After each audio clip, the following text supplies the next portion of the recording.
Hello, everyone, and welcome to episode 5 of Message in a Vodcast. Hello to my co-hosts and I was going to say co-editors, but really you guys are the editors and I'm not. David Brown and Chris Powell. Hello, guys. Hi there. How are you doing today? Very good. Very well. Good. I'm just admiring David's new mustache. I was going to say. I know, it's a look, and I'm so embarrassed. It looks great, and this is exactly. No, this is what our listeners want to hear about. Yeah. Before Thanks, yes, and thanks for mentioning Chris. Before we get started, as always, I don't want the message to get lost in the mustache here. We want to say a big thank you to our partners at Blue Ant Plus, who of course help us do this awesome podcast every couple weeks. So it's been a while. We've finished August. We're into September now. It's a whole new season, guys. You can tell things are picking up too in the industry. There's more stuff happening, it feels like, every day. Totally. It's quiet. Well, that's kind of a good jumping off point because as per usual, I'm going to ask you, Dave, about something interesting that you've seen over the last couple of weeks since things are starting to pick up again. Yeah. Now, a couple of weeks ago, late August, World Wheelchair Rugby came out with an ad from Cassette that promotes the sport as part of a rebranding and new brand identity. So this is a 90-second ad, and the idea is that a young man in a wheelchair is inspired by Canadian wheelchair rugby star Zach Medell. In the ad, we see the young guy training and working out and kind of obsessing over Medell, watching the video, so on, sort of nonstop. He was really into this. And eventually he makes a team and he's doing well. And then finally we see him in a game against Medell, his hero. Aww. And it's a dramatic sort of feel-good moment, and it builds to the young guy he's streaking down the court, and we think he's ready to score. When all of a sudden he gets absolutely crushed by Medell. If anyone knows wheelchair rugby, it's wheelchair. It's aggressive. Yeah.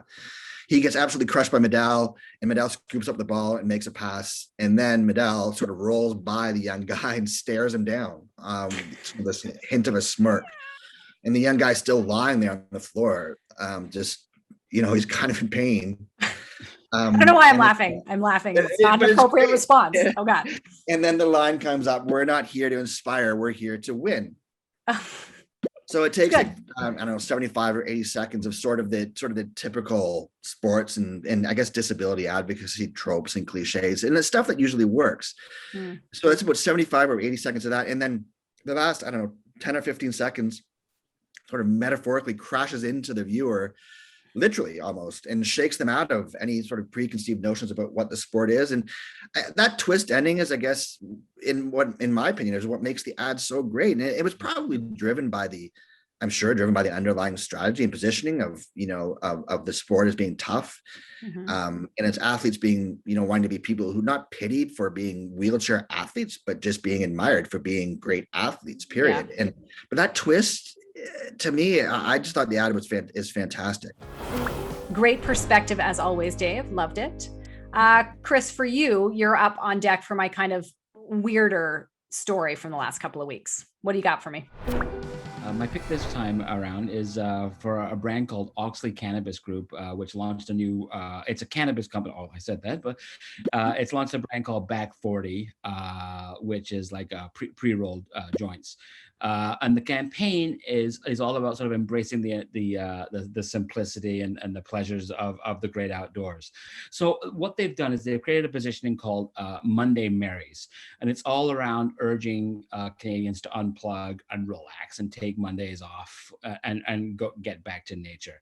But what's interesting about it is it's being presented by this sort of fictional entity called the National Sparks Department.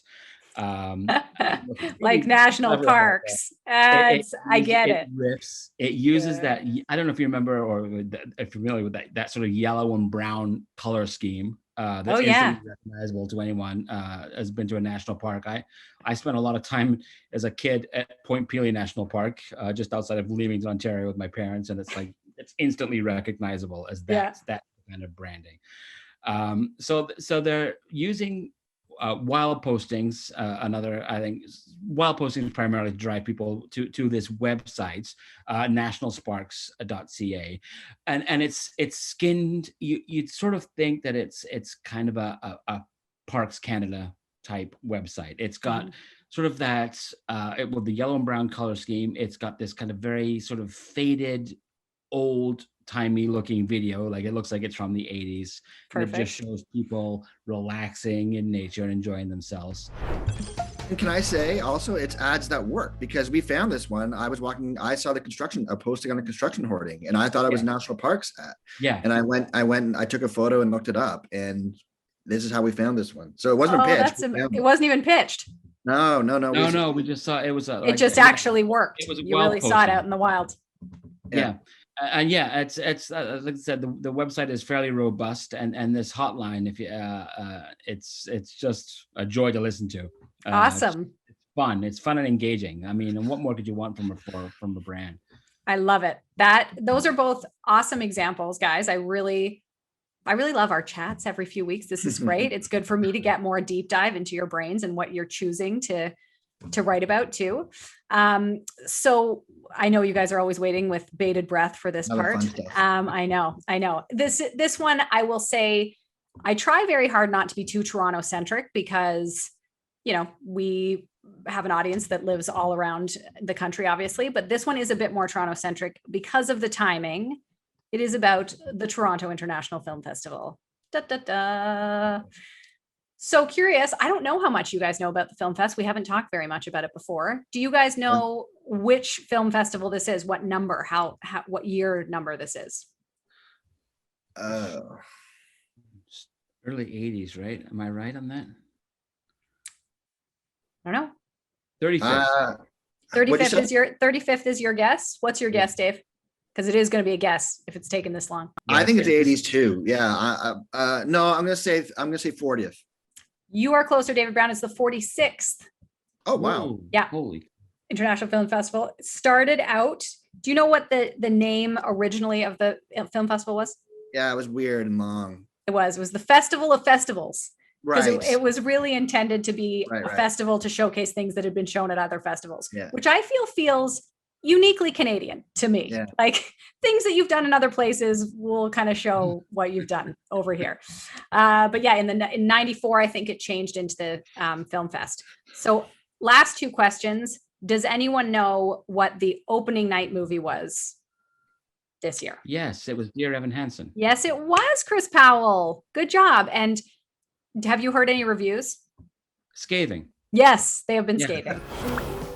Anywho, can you guys name, this is my last question, can you name two big sort of, I was going to say A-list stars, but for you guys, it might be hard to differentiate. We may not agree on who A-list stars are, but two stars who are either coming to Toronto this year or who have been here for the film festival already.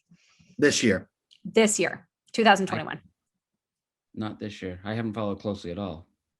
Excellent. I hate it when you get it right. I think if I had time, I could probably figure it out, but I can't. Okay, well, there's about 11. It's a hybrid film festival this year, so there's not the star power that we're used to seeing. But already, Julianne Moore has been here. Jessica Chastain is coming. Benedict Cumberbatch. Right? Yeah. Jessica Chastain has done a movie with Andrew Garfield. I can't remember the name of it. Yes, and it is. Yeah, I think it's the Tammy Faye movie. Exactly. Yeah. And so they're both coming, and Benedict Cumberbatch has amazing reviews for his new film. Of course, I can't remember the name of, but we'll in here put some picture through the magic of editing. But yeah, also being extremely well reviewed. So we still have some good star power in person, even though it's a hybrid festival this year. Anyways, you guys did, I feel like, reasonably well there. It's tough whether you're following it or not. It's a tough one. I thought, it's not straight pop culture housewives angle, but I thought it would be interesting nonetheless and timely through the month of September as we get into the fall season. So as always, thank you guys. Great to talk to you. And we will do this. We will do this again in 2 weeks' time. Okay. Bye. Bye. Bye.